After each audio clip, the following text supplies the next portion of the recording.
A strong and sound federal tax system is essential to America's future.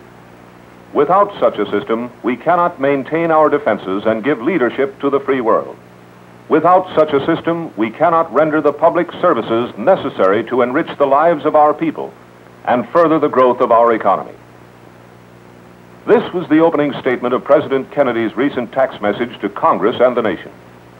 The President stressed further, as a highlight of his message, that despite a high average of proper tax reporting, there still exists a percentage of misunderstanding and non-compliance.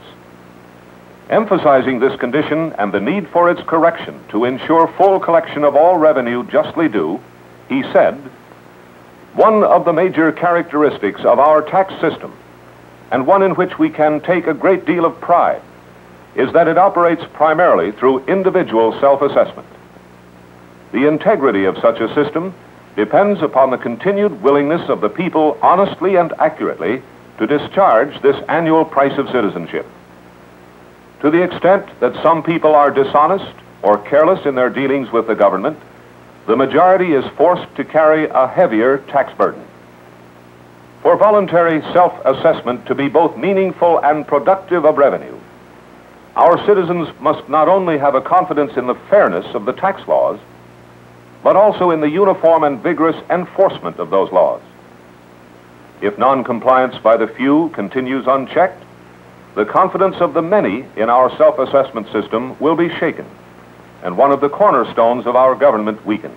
The President then called for additional funds from Congress to provide for personnel to carry on a program of improved audits, enforcement, and anti-crime investigation, which will pay their cost many times over. Further, to make his position clear, the President, a few days later, paid a historic and precedent-making visit to the first meeting of his new Commissioner of Internal Revenue with the nation's 9 regional commissioners and 62 district directors since his administration took office. At the Internal Revenue Service building in Washington, he was joined by Secretary of the Treasury Douglas Dillon and other officials, and welcomed and introduced by Commissioner of Internal Revenue Mortimer M. Kaplan. Gentlemen, the President of the United States.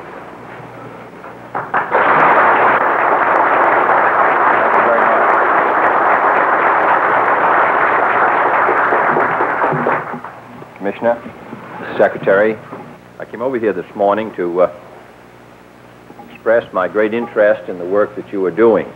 I don't know any other society which attempts what this country attempts to do, which requires really the goodwill and support of the citizens of the United States. You are the point of contact with them, the people who work for you, and therefore the kind of spirit which you're able to inculcate into your people has a good deal to do with the success or failure of this great national effort. Heavy burdens are placed upon the American society today. Over half of the money that is collected under taxes goes to our national defense. A good deal of the rest goes to other programs of great importance to our national security. Out of a total national income of $500 billion, nearly $90 billion are collected in taxes by the federal government. Other billions are collected by the cities and the states.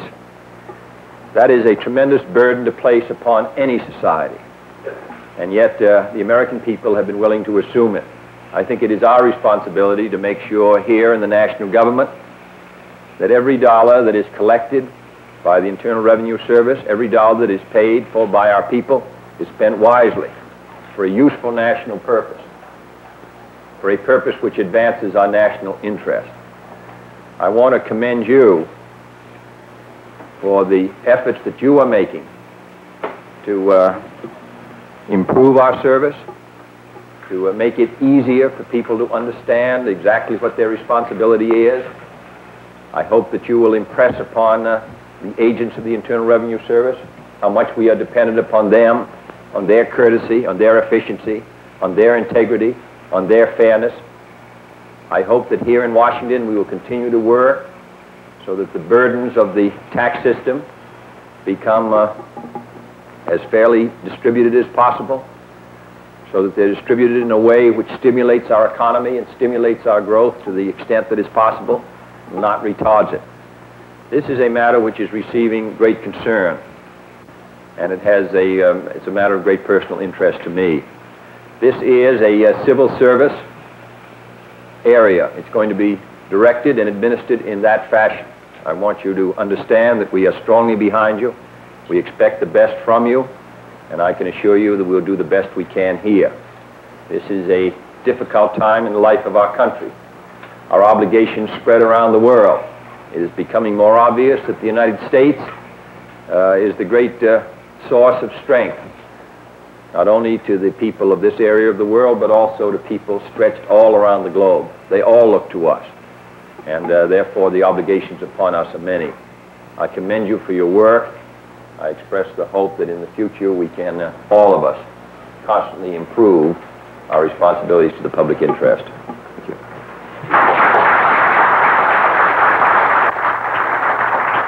Thank you, Mr. President. You have just participated in an historic occasion. This is the first time in the history of our country that a president of the United States has ever visited the Internal Revenue Service. Through this visit, he has indicated his strong support of the civil service system and his endorsement of the important work of the Internal Revenue Service in providing the underpinnings for all of our programs, defense, national, and international. Thank you for being with us.